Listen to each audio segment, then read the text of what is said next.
there's this question that's often asked. I think it's the theme of a few YouTube videos. Like, was Lemmy a rhythm guitarist or a bass player? I think, on I think the video called, it was called Everything Louder Than Everything Else. I think because there's also like the live album from '98, or recorded in '98, released in '99. They played in Hamburg, double live album. But it was also like another German tour, but it was a video. I think when they were briefly with Sony, I went about a copy of it.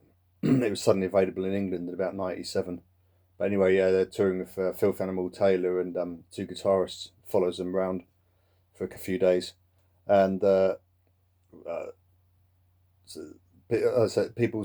Phil Animal Taylor says people say Lemmy's a bass player, and that's a lie. He's a rhythm guitarist, and Wurzel says on four strings, and Philthy says, well, he can't play six. um, But I think my own personal opinion is that it's like that question that's asked in Airheads, that one that's always parroted or repeated, who would win in a wrestling match, God or Lemmy? And the record executive's like, oh God, Lemmy, trick question, dickhead. God is Lemmy. And I think it's was he a bass player? Was he a guitarist? No, he was Lemmy. That's my own personal take on it. He Lemmy arguably he played bass much more in Hawkwind. I think that was more to sort of toe the line. There's if you read Mick Wall's really good book, Lemmy the biography, really good. I mean, there's Lemmy's own one, White Line Fever, but that he sort of Lemmy. It's typical, like you'd imagine Lemmy writing a book just powers through. I got chucked out of Hogwind, I've had Motörhead back on the road in 3 months and stuff. Mick Wall's is far more like in depth. It shows like the despair Lemmy was in after he got chucked out of Hawkwind. That band was like his life. I mean, he was actually really quite depressed and down, for months, and people around him were trying to rally him to get another band up and stuff. Anyway, that's by the by, but definitely really good book. And Mick Wall, the British journalist, music journalist, who knew Lemmy well anyway, and a respected man in that world. Yeah, definitely recommended. But I think Lemmy was more of a bass player per se in Hawkwind because he was more sort of tying the line. I think he knew. Apparently, old Dave Brock would give him quite a hard time a lot of the time. Apparently, he'd kick him up the arse on stage if Lemmy played too fast or started getting too out of it. So Lemmy sort of knew he had to toe the line. Otherwise, he'd have been chucked out a lot earlier than he actually was. Um, and I don't know that much Hawkwind. I can listen to a bit of it, and it just starts to basically bore me. Um, yeah, they say the long extended space jams of 3 hours. It's like something sounds like it. I really like Silver Machine, obviously. I really like that Assassins of Allah. I can't remember what the title is in Arabic, but I think Lemmy played on that.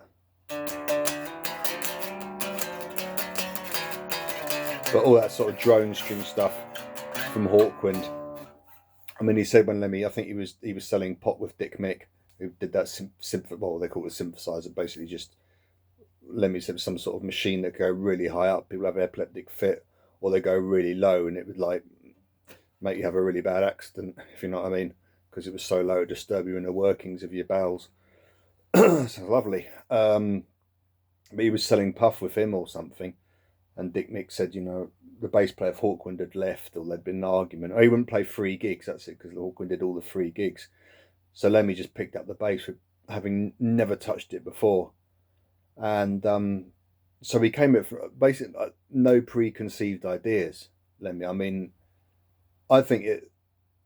I've not got much to back this up, but I think when he was in the Rocking Vickers and stuff, he just wanted to be a rock star, a pop star. He wanted to stand at the front and impress the girls. I mean, that's what he said. That's why he said he picked up the guitar. As soon as you could play two chords, you suddenly had girls around you.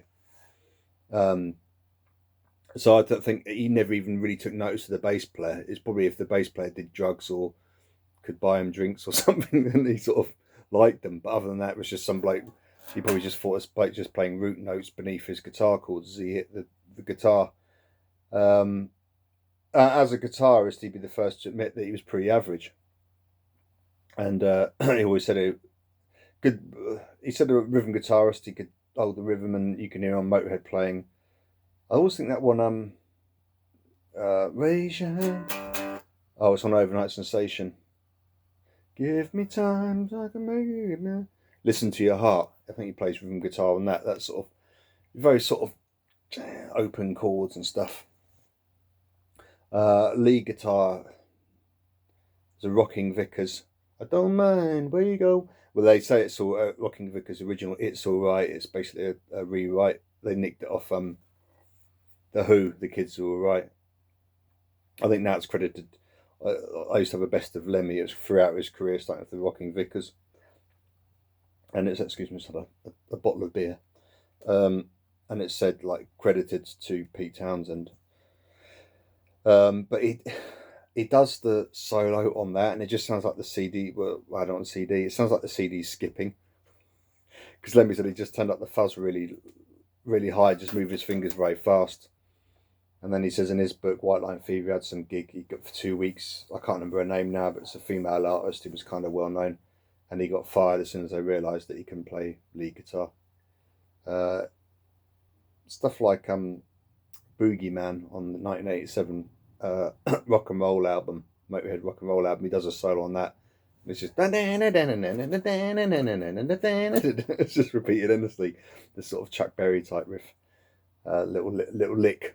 That'd be the better word, wouldn't it? Lick. So yeah. So anyway. Where I'm going for this, he wanted to just be a star. He wanted to just stand and pose and stuff. And then he got onto the bass, and that was definitely his thing. I mean, he got quite, as I say, playing in Hawkwind. I'm not that massive, like hugely into them, but you can hear him really moving around, bumbling around and stuff, doing stuff under these sort of chords. He'll be, and he'll be doing all that.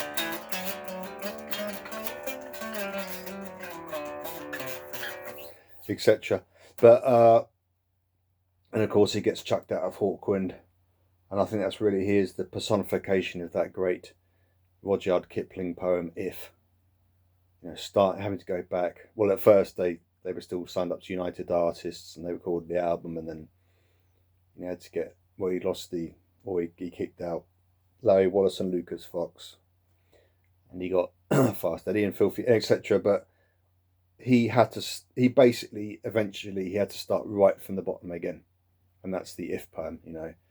If you can stoop and rebuild all you had with worn out tools. I'm paraphrasing, but it's this, and also if you can walk with kings and also common men and never lose the touch and stuff, and if you can meet with triumph and disaster and treat these two imposters just the same, spot on. And that was Lemmy. I mean, the heights of success and then the real low times just kind of exactly the same. Like both sides of it's just bullshit and just carry on. Really, really good. But when Motörhead when Motörhead got going, as we with the three amigos, as it were, the classic lineup and stuff, I think that's when it became Lemmy. That's when you had suddenly the bass was dropped, and that's another thing in Hawkwind. He's playing it quite high up. Suddenly, when it kicked in, it became what he wanted. It was an extension of his rock star self. It became him, and that's when I think that's when that's when it became Lemmy. It wasn't a bass, it wasn't rhythm guitar. It was Lemmy. It's just an extension of him. Classic, like, oh God, I don't want to get too pretentious with this, but that was his life. That was his. He found that he was in music before, and he was successful before, like with Hawkwind, especially Hawkwind, but Rocking Vickers, he was successful. He left, and that's the gamble he took. He said they were earning like £1,000 a week, which for them would have been phenomenal money. You can times that by what, 4 or 5? I don't know what he did with it. I'd have been sticking it in the bank, I think, but again, that's probably why I'm not in a major, really successful rock band. I mean, talking about taking a risk. But anyway, arguably by his early 20s, by 20 or 21, he was a rock star, at least in the north of England. He said they got huge.